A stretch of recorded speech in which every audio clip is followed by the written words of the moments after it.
మహాపరిశుద్ధుడైన తండ్రి, జీవగల తండ్రి, కృపగల ప్రేమ స్వరూపుడా, నా సృష్టిని సమస్తాన్ని కలిగి చేసిన గొప్ప యేసయ్యకి స్తోత్రం చెల్లిస్తున్నాను ప్రభా. ఎంతగానో ఆశపడిన ప్రాణాన్ని తృప్తిపరిచారు. మా విషయాల్లో మీరు ఎన్నో మేలు చేస్తూ వచ్చారు ప్రభా. బట్టి స్తోత్రాలు చెల్లిస్తున్నాను ప్రభా. ఎన్నో రోజుల నుంచి మా ప్రాణాలకు నా ఉద్దేశం ఆశ నెరవేర్చిన దేవానికి స్తోత్రం. నన్ను నడిపించిన విధానం బట్టి స్తోత్రం. ఎందు నిమిత్తం వచ్చావో సమస్తాన్ని ఎరిగిన వాడవి, తెలిసిన వాడు ప్రభా. దాన్ని బట్టి మీకు కృతజ్ఞత చెల్లిస్తున్నాను ప్రభా. ఇవ్వను గొప్ప దైవజనులు ఆయన చనిపోయేలాగా ఆశ్చర్యకార్యాలు అతని బట్టి జరిపిస్తున్నారు. ఇంకా ఆయనలో అనేక కార్యాలు జరిపించి శరీరంలో కూడా మీరు ఎంతగానో ఘనతను అందిస్తున్నారు ప్రభా. దాన్ని చూడడానికి మేము ఆశ కనిపించున్నాం ప్రభా. కానీ కొన్ని విషయాలలో నాన్న ఇలా చేస్తున్నాను. మరి ముఖ్యంగా ఏది ఏమైనా ప్రభా, ఏ విషయాల్లో మార్చుకొని అలా నడిపిస్తుంటారు.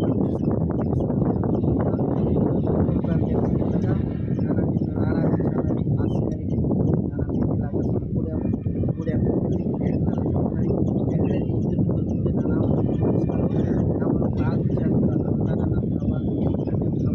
ప్రార్థన చేసుకున్నాం ప్రభా. ఆరాధిస్తున్నాము.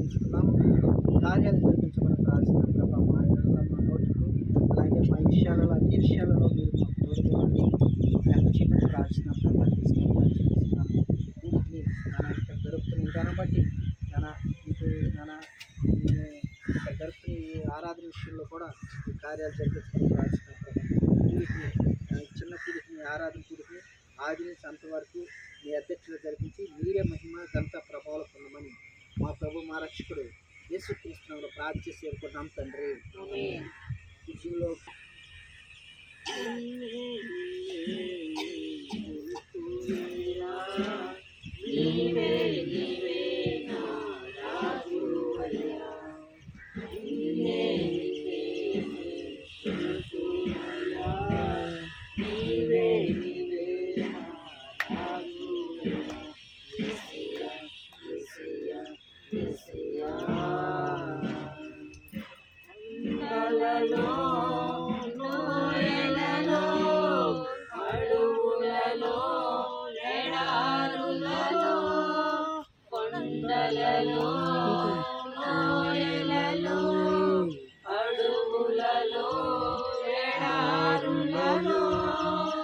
నన్ను గమనించినావా,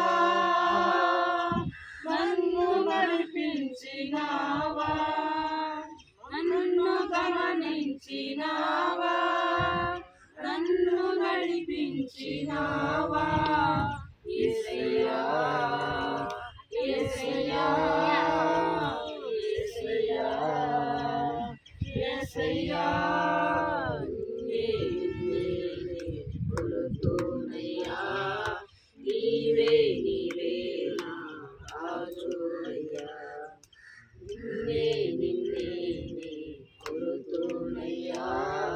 నీవే నీవే నా రాజువయ్యా.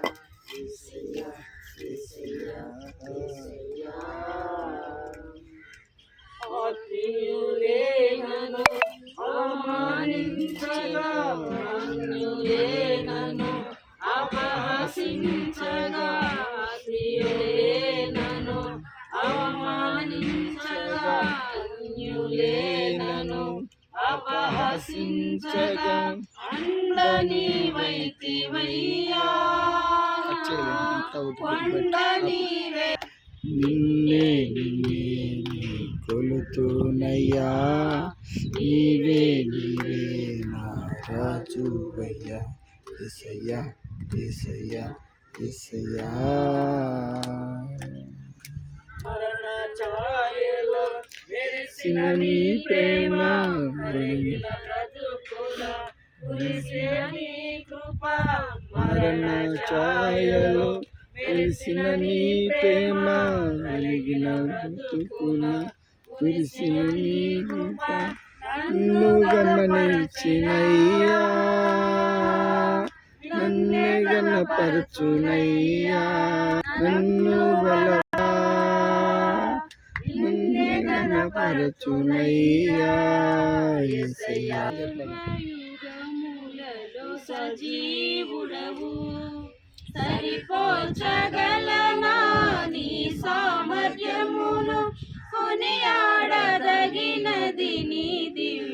తేజం, నా ధ్యానం నా ప్రాణం నీవే యేసయ్యా, నా ధ్యానం నా ప్రాణం నీవే యేసయ్యా. సర్వయుగములలో సజీవుడవు, సరిపోల్చగలనా నీ సామర్థ్యమును, కొనియాడదగినది నీ దివ్య తేజం, నా ధ్యానం నా ప్రాణం నీవే యేసయ్యా, నా ధ్యానం నా ప్రాణం నీవే యేసయ్యా.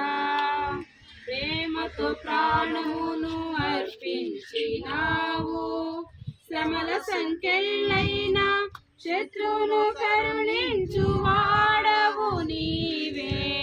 ప్రేమతో ప్రాణమును అర్పించినావు, వీరులు కారెన్నడు జగతిని జయించిన జయశీలుడా. సూర్యులు నీ ఎదుట వీరులు కారెన్నడు, నీ సామర్థ్యమును కొనియాడదగినది నీ ప్రాణం నీవే యేసయ్యా. స్తుతులతో దుర్గమును పరిశుద్ధ పరిశుద్ధ కృపగల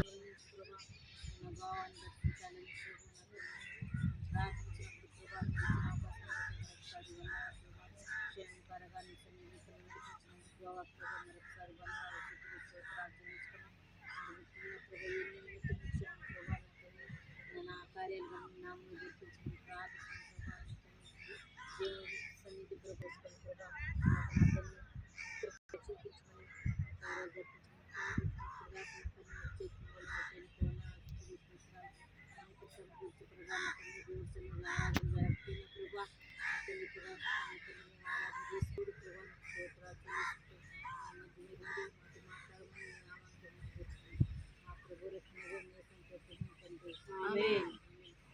బంధువులు ఉన్నాం, రక్త సంబంధాలు ఉన్నారు, స్నేహితులు ఉన్నారు.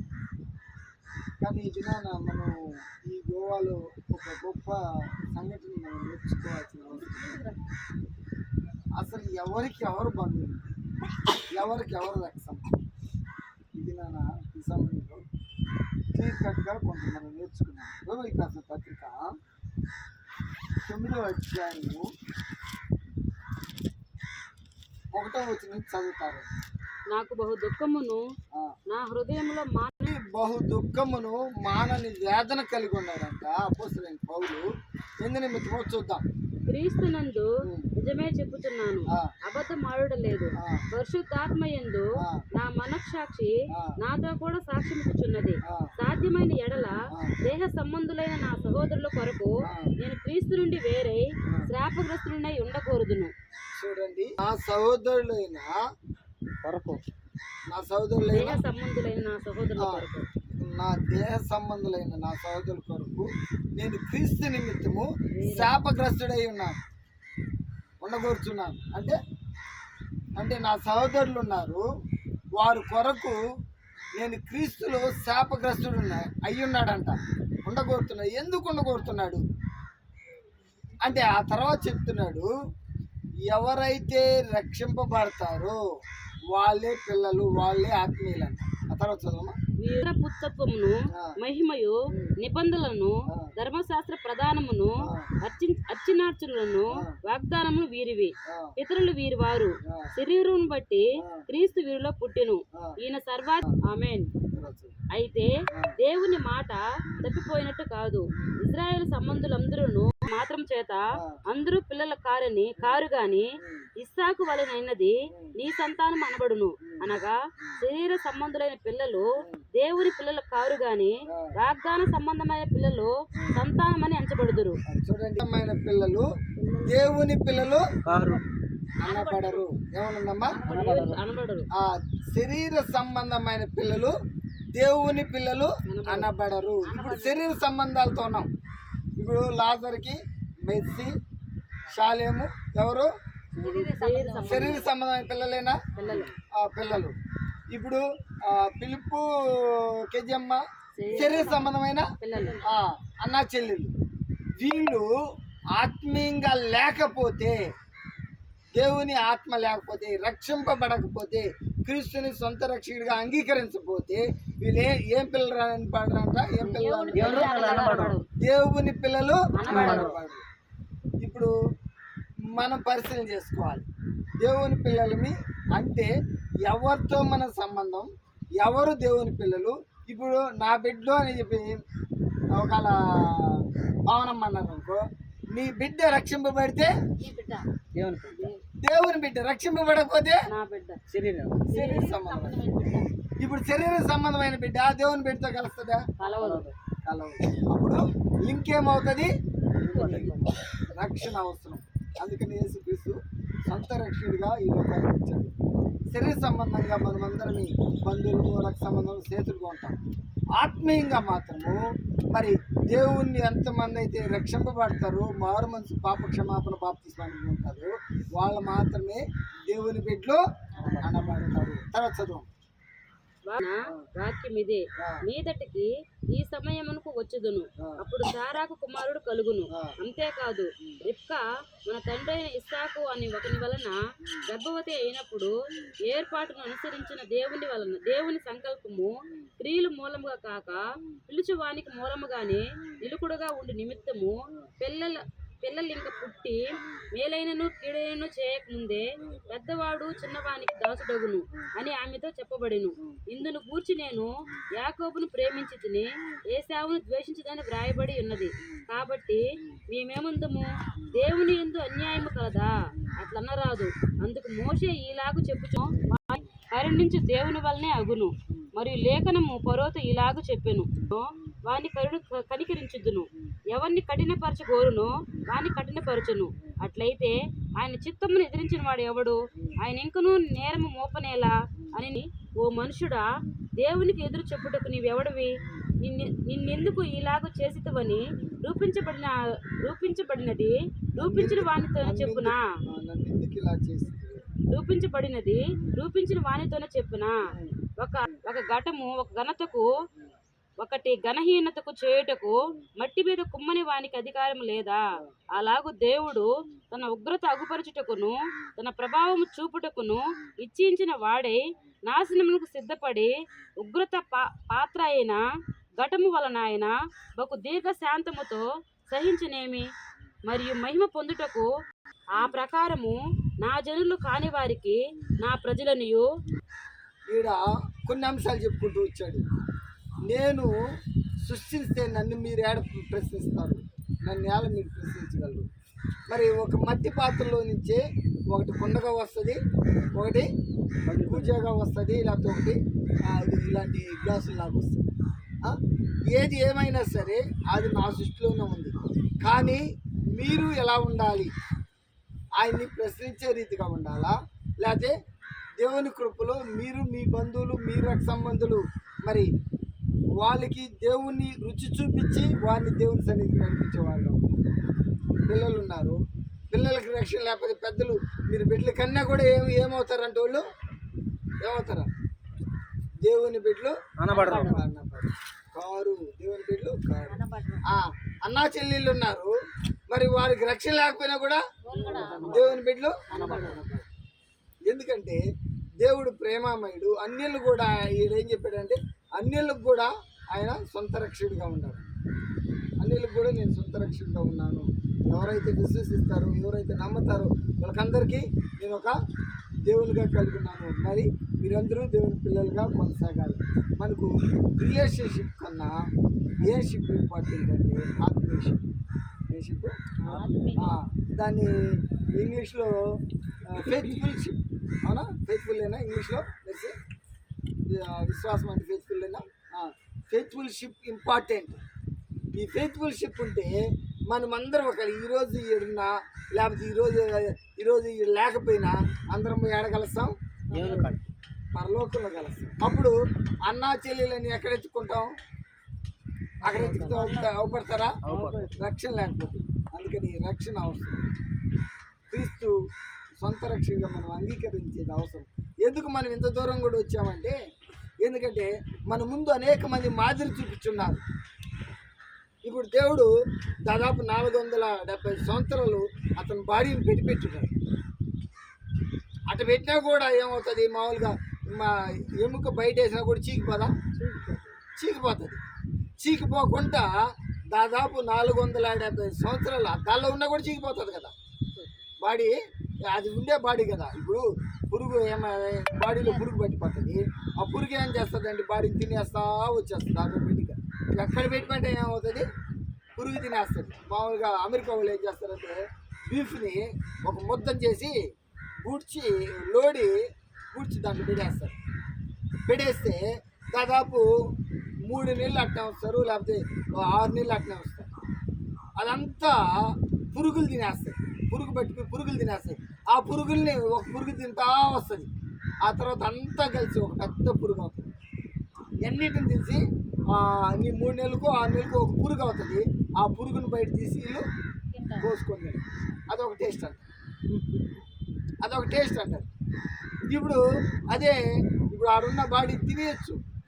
కానీ దేవుని మహిమార్థమై మనమందరూ చూడాలనేసి మరి దేవుడు ఆశ్చర్యుడు, అద్భుత మాత్కరాలు చేసే దేవుడు. ఆయన నమ్ముకోండి. మరి ఇచ్చి రాజ్యం ఉంటుంది. మీరు మీ రక్త సంబంధులు, మీ బంధువులు వారసులు కాదు. ఎవరైతే దేవుడిని నమ్ముకుంటారో దేవుని బిడ్డలు అనబడతారు. దేవుని నమ్ముకోకపోతే శరీర సంబంధులు. అందుకనే నాకు దుఃఖము కలుగుతున్నది. ఏం కలుగుతుందంటే పౌలుకి దుఃఖము కలుగుతున్నది. నా బంధువుల నిమిత్తం నేను వేరైపోయే పరిస్థితికి వచ్చేసాను. నేనేమో పరిస్థితికి వచ్చేసాను, వేరయ్యే పరిస్థితికి వచ్చేసాను అని చెప్పి బాధపడుతున్నాను. ప్రియమైన వాళ్ళరా, ఇది మనం గ్రహించాలి, గైకొనాలి. ఏం గైకొనాలంటే మన బంధువులు, మన రక్త సంబంధులు, మన స్నేహితులు మనతో కూడా రక్షణలోకి నడిపించుకోవాలి. మనం తెలుసుకున్న రుచిని వాళ్ళకి చెప్పుకున్నామా. ఇప్పుడు ప్యాకెట్లు తింటున్నాం, రుచి బాగుంది తక్కువ చెప్పేస్తాం, రుచి బాగాలేకపోతే బాగాలేదని చెప్పేస్తున్నాం. నీ రుచి ఇది పక్కన వారికి తెలియాలి. నువ్వు నమ్ముకున్న క్రీస్తుని ఎదుటి వ్యక్తికి కనపరచాలి. ఎట్లా కనపరచాలంటే మాటలు చెప్తే క్రియలు కాదు, మాటలతో కూడా నీ క్రియలు కూడా ఉండాలి. ఏముండాలి? ఆ మాటలతో కూడా నీ క్రియలు కూడా ఉండాలి. క్రియలు ఉంటేనే నీ మాటల ప్రకారం, నీ క్రియల ప్రకారం ఎదుటి వ్యక్తులు సొంత రక్షణ చేసుకోకుండా మేము మా అక్క, మా చెల్లి, మా తమ్ముడు, మా అన్న, మా అమ్మ, లేకపోతే మా చిన్నమ్మ మారినారు. ఎట్లా మారారంటే ఆమె మారిపోయింది, ఆమె సిస్టమ్ మారిపోయింది, ఆమె క్రియలు మారిపోయింది, ఆమె పద్ధతులు మారిపోయాయి, నేను మారాలి అనేది నీ నుంచి నీ వెలుగు వారికి ప్రకాశించింది. ఆ స్థితి మనం కలిగి ఉన్నాం. అందుకని ప్రియమైన వాళ్ళరా, పౌలు దుఃఖపడుతున్నాడంట, మనోవేదన కలిగి ఉన్నాడంట. ఎందుకంటే నా బంధువులు మారలేదే. వారు ఎలా ఉన్నారు? శరీర సంబంధాలుగా ఉన్నారు. వారు ఎలా ఉన్నారంట? శరీర సంబంధాలుగా ఉన్నారు అని మారలేదని వేదన పడుతున్నాడు. ఆ వేదన మనం పడకూడదు. ఎందుకంటే నీవు, నీ కుటుంబము ఖచ్చితంగా దేవుని దగ్గరికి వెళ్ళాలంటే ఒక భారం కలిగి ఉండాలి. ఏంటి ఆ భారం అంటే, అయ్యో నేను నమ్ముకున్న దేవుని వాళ్ళు కూడా నమ్ముకోవాలి, వాళ్ళు తెలుసుకోవాలి అనే భారము నువ్వు కలిగి ఉండాలి. దాని నిమిత్తం ప్రార్థన చేయాలి. అదే వేదంతో వారికి నీ క్రియల ద్వారా, నీ మాటల ద్వారా ఆ సత్య సువార్త వాళ్ళకి అందించాలి. అటు అనుభవంలో మనం అందరం కొనసాగలగిన దేవుడి వాక్యాన్ని దీవించుగాక. ప్రార్థన చేసుకున్నాం, కలవచ్చు కల్పిస్తున్నాం. రాజు ప్రార్థన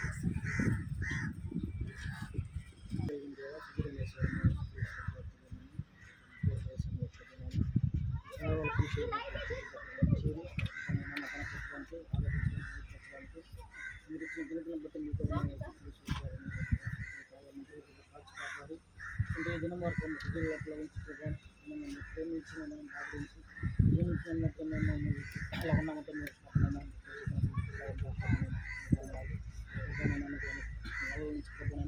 రావాలని అసలు ప్రాంతం ప్రోత్సహించాలని చూడాలని మేము ఆశ కలిగే ప్రధాన ఉన్నప్పుడు ప్రభు ఆశ కలిగే ప్రాణం పరిచయ రీతిలో ప్రధాన ప్రయత్నించి 5 దిన మంది ప్రధాన పూర్తి ప్రేమించి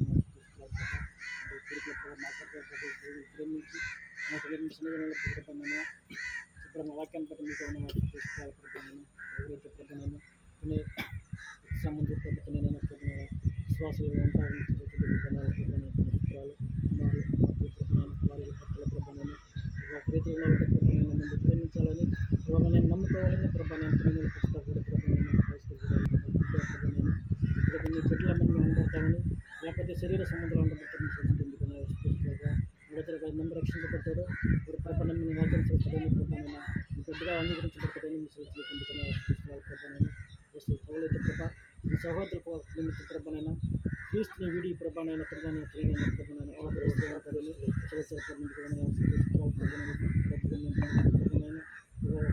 ప్రేమించుకొని ప్రభావం ఆదరించుకొని ప్రభావైన క్రియలు పెరిగే ప్రభావ అనేక మంది సువార్త ప్రకటించేవారు ఉండడానికి సహాయం పొందాలి క్రియలేని విశ్వాసం మృతమని మీ మీరు చెప్పబడిన వాక్యాన్ని నేర్చుకుని ప్రభావ అనేక మంది ప్రకటించడానికి ప్రభావం రక్షణార్థమే ప్రభావం నన్ను నడిపించడానికి మీరు సహాయం చేయండి వాక్యాన్నైనా ఇప్పుడు వచ్చిన ప్రతి ఒక్కరూ ప్రభావ మా హృదయం పరుచుకున్న ప్రభావ ఈ లోకం ఎలా జీవించాలి ప్రభావనైనా ప్రభావ మీరు సెలవుచ్చారు ప్రభావనైనా సృష్టికర్తైన దేవుడిని సమస్తాన్ని సృష్టించిన దేవుడిని మమ్మల్ని ప్రశ్నించే వారికి ఉండకూడదని చూసిందే మీకు ప్రభావం దేవునైనా సృష్టిని ప్రభావ సృష్టి అలా సృష్టిస్తే ప్రశ్నిస్తే ప్రభావం సార్ జ్ఞాపకం చేసుకుంటారు ప్రభావ అలా కాకుండానైనా సృష్టికర్త మమ్మల్ని ప్రభావం లోకంలో సృష్టించారు ప్రభావ నిమిత్తం సృష్టించారు ప్రభావం ప్రభావ మేము ఈ లోకంలో ప్రభావం ఎలా జీవించాలో ప్రభావ అనేక మందికి ఎలా ఆదరకరంగా ప్రభావం మేము పరిశీలన చేసుకొని పరిశీలించుకొని ప్రభావం అయినా ప్రభావ మేము మా జీవితాలు మాకు చెప్పుకొని ప్రభావ చూడడానికి సహాయం చేయండి ప్రభావ ఆ రీతిగా మేము జీవించడానికి సహాయం చేయండి ఇప్పుడు దాని నడిచి వెళ్ళినప్పుడు మీకు సూత్రాలు పొందడానికి ప్రభావైనా దేవనైనా ఎంతమంది మన్నిత ప్రభావ దేవతకి మాకు ఇచ్చిన ప్రభావం ఎంతమంది విశ్వాసం ఉన్నప్పుడు ప్రభావం రాలైన పరిస్థితుల ప్రభావ మమ్మల్ని అయితే మీరు ప్రేమించి ప్రేమించి ప్రభావ అనేక ప్రజల ప్రాంతాల్లో మేము చూపించడానికి సహాయం చేయండి గొప్ప శిక్షణ ప్రభావ మీ మహిమ కనుకను ఘనత కూడా జరిగించుకోమని ప్రభావ మీ కార్యాలను జరిగించుకోమని మీరే మహిమకంత ప్రభావాలు పొందుకోమని ఏసీ మహిమ గల నామని బట్టి చూపించి కనుక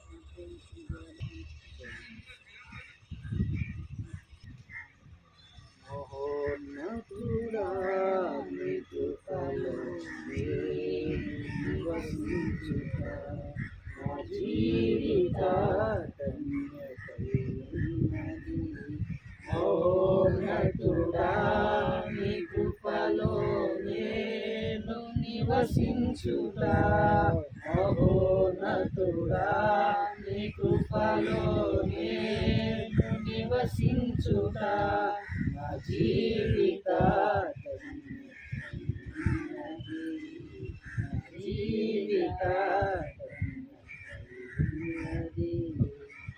మూడబారిన జీవితాలను చిగురింపజేయగలవు నీవు మూడబారిన జీవితాలను చిగురింపజేయగలవు నీవు మారానుభవం మధురముగా మార్చగలవు నీవు మారానుభవం మధురముగా మార్చగలవు నీవు మహోన్నతుడా నీ కృపలో నేను నివసించుట నా జీవిత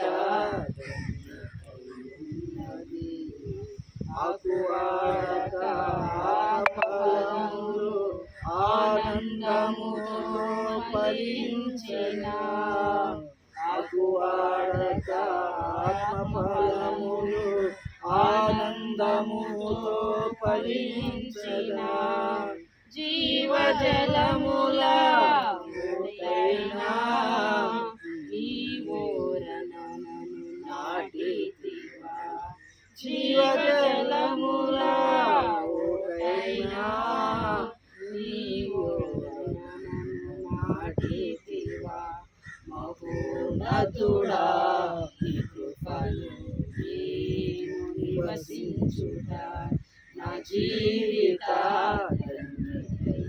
ఉన్నది మహోన్నతుడా నీ కృపలో నేను నివసించుట నివసించుట మహోన్నతుడా నీ కృపలో నేను నివసించుట మా జీవితుడా నీ కృపలో నేను నివసించుట. అద్భుతం ఆశ్చర్యాలు జరిపించే తండ్రి నీకు స్తోత్రాలు. ఎందుకు లేని మా జీవితాలు ఎందుకు చేసుకున్న తండ్రి మా కుప్పను కూలిపోయిన మా జీవితాలు లేవనెత్తి నీ పరిశుద్ధ రక్తంతో శుద్ధి చేసిన తండ్రి నీకు స్తోత్రాలు. మా జీవితాలు మీరు చేసిన మేలు, మా కుటుంబాలు మీరు చేసిన మేలు, మాకు ఇచ్చిన 2 సంఘాలు మీరు చేసిన మేలు ప్రభా, ఏమిచ్చి చెల్లించగల ప్రభా. మా స్తుతి ఆరాధన యేసయ్య నామములో అర్పిస్తున్నాం తండ్రి. ఆమేన్. నిన్నే కొలిసి ప్రణతింతును ఆశ తీరా అతి కాంచనీయుడా సౌందర్యపూర్ణుడా సర్వలోకనాథుడా రమ్యమైన పాలక గొప్ప రక్షణకారక సౌందర్యపూర్ణుడా సర్వలోకనాథుడా రమ్యమైన పాలక గొప్ప రక్షణకారక యేసయ్యా నా ప్రాణ ప్రియుడా మనసంత నిండిన మధుర